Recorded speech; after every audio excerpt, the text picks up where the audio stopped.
મિત્રો, ભારતીય reserve bank આરબીઆઈએ બાળકો માટે એક મહત્વપૂર્ણ પગલું ભર્યું છે, જે બાળકોને નાણાકીય જવાબદારી તેમજ બેન્કિંગના મૂળભૂત જ્ઞાનને શીખવવાની નવી દિશા પૂરી પાડશે.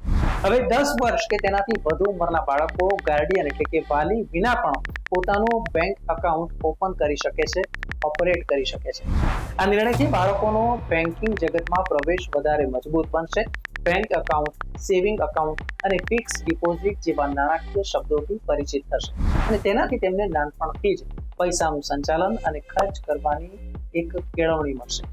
આરબીઆઈનો આ નવો નિયમ 1 જુલાઈ 2025 થી અમલમાં આવી રહ્યો છે, ત્યારે આ પરિવર્તન ફક્ત બાળકોને બેંકો સાથે જોડવાની દિશામાં જ નહીં, પરંતુ તેમને આત્મનિર્ભર અને જવાબદાર નાગરિક બનાવવા તરફ પણ એક પગલું માનવામાં આવે છે. જ્યારે બાળક 18 વર્ષનું થશે ત્યારે બેંકે તેની પાસેથી નવી સહી અને નવી સંચાલન સૂચનાઓ આપવાની રહેશે.